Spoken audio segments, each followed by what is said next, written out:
e o que não é. Outra esfera social que é invadida também por esses novos interlocutores é a esfera do direito.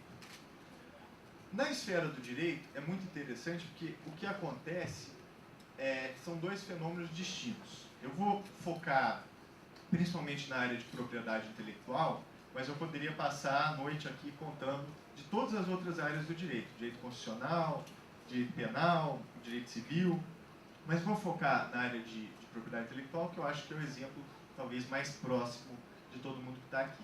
Então, o que acontece é o seguinte, se a gente for olhar, primeiro, essa emergência da cultura do remix, que traz essa possibilidade de uma porção de pessoas manipularem e recombinarem a informação para poderem criar de forma colaborativa, da forma mais descentralizada possível. Isso gera, para o campo do direito, algo extraordinário. Se você for pensar o direito autoral no Brasil, até 1999, 2000, 2001, o direito autoral era considerado como uma espécie de perfumaria no campo do direito. Era algo acessório que ninguém imaginava que aquilo seria algum dia importante. Um exemplo de como era considerado acessório é que 99% das escolas de direito do Brasil não ensinavam direito autoral. Não existia a cadeira de direito autoral até muito recentemente. Hoje esse número melhorou bastante. Eu acredito que hoje 98% não ensinam direito autoral. Então 1%, como a escola de direito da FGV ensina, deve ter mais algumas 5 ou 6 por aí que também ensinam. Não sei a PUC. Realmente não sei se ensinam ou não. Mas o fato é o seguinte, o direito autoral era acessório total, ninguém se importava com ele, e aí chega tecnologia digital mais internet, e aquilo passa a ser central e ser o ponto de tensão para onde resvalam muitas das tensões que a gente está vendo hoje. E o mais interessante do que isso, até 2000, 2001, toda a discussão de direito autoral era tida com base na perspectiva de interesses privados. Então, por exemplo, quando foi se modificar a Lei de Direitos Autorais em 1998, a indústria se reuniu, editoras, gravadoras, indústria audiovisual, etc. Foi feita uma redação da lei, isso inter pares, claro que houve negociação, que os interesses não são convergentes em muitas áreas, e aquilo foi apresentado para o Congresso, e o Congresso passou a lei com votação simbólica. Então não precisou nem discussão no Congresso, porque aquele era o consenso de todos os stakeholders, todos os interessados naquele assunto. A sociedade civil se importava com o direito autoral? Zero. Ninguém queria nem saber se a lei de direito autoral dizia isso ou dizia aquilo. Pois bem, 10 anos passados daquele momento, surge a percepção de que direito autoral é um problema que envolve não só interesse privado, mas envolve também interesse público.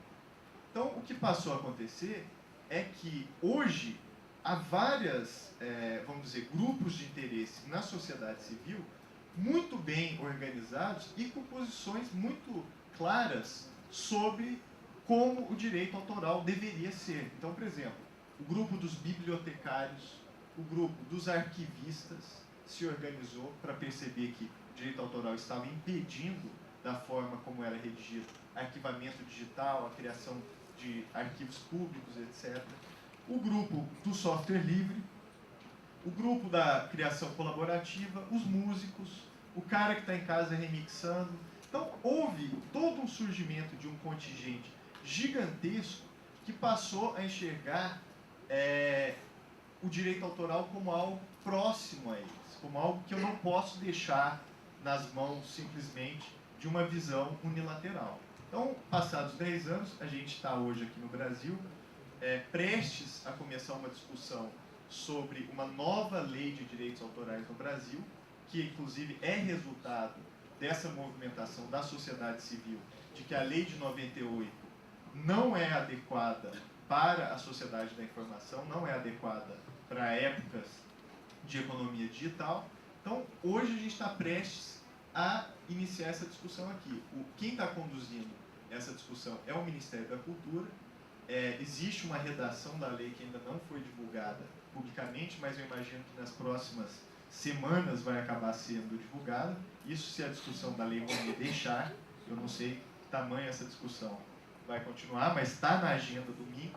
É isso. E aí você vê sintomas, por exemplo, como o projeto de lei do senador Eduardo Azeredo, que era a mesma coisa. Poderia ter passado e ninguém nem ficar sabendo do que estava acontecendo. E, aliás, essa era a aposta, de que vamos aprovar esse projeto sexta-feira à noite no Senado, e aí ele vai para a Câmara em votação simbólica e aprovamos também. Foi o que aconteceu. O Senado aprovou em votação simbólica, porque acreditava que o projeto era sobre pedofilia, e não era, curioso, porque não tem nenhum artigo sobre pedofilia. O projeto, na verdade, por exemplo, estabelecia pena de prisão de 4 anos para quem desbloqueasse o iPhone. Então, para vocês terem uma ideia, você tem um iPhone, desbloqueia o iPhone, pena de reclusão mínima de 2 anos e máxima de 4 anos. Não dá nem para ser julgado pelo Tribunal Especial Criminal. Você vai ser julgado por juiz mesmo. E se você for condenado, é possível que você vá para a cadeia, porque você desbloqueou o seu iPhone. Isso continha lá no projeto do Azeredo. Posso também passar a noite inteira aqui descrevendo todos os problemas que esse projeto continha. Pois bem, o Senado aprova, e no dia seguinte, um enorme movimento social que não acreditava que esse projeto seria jamais aprovado, até porque ele era tão inacreditável, tão impossível, parecia uma peça de ficção orwelliana, então ninguém acreditava que aquilo fosse aprovado. E, de repente, o Senado vai e aprova o projeto.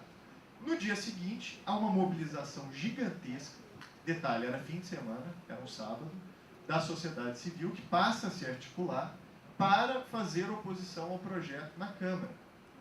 Em pouco tempo, uma petição online é criada, e essa petição atinge 140 mil assinaturas contra o projeto do senador Eduardo Azeredo.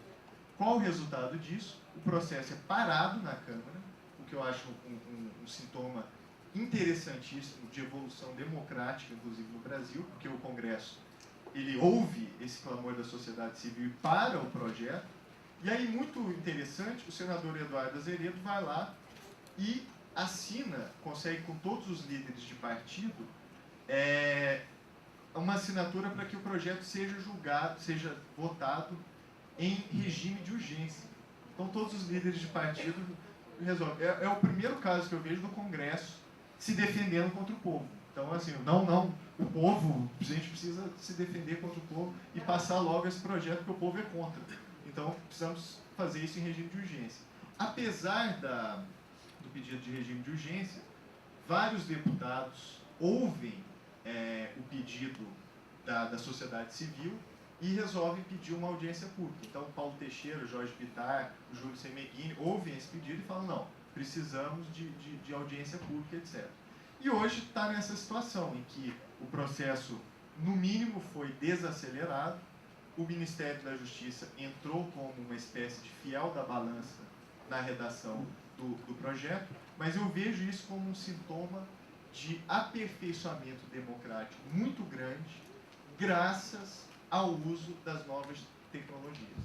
Então, essa mobilização que ocorreu online conseguiu 140 mil assinaturas contra o projeto de cybercrimes e conseguiu um efeito, até agora, não sei qual é o futuro, mas de segurar o projeto na Câmara dos Deputados antes que ele fosse aprovado.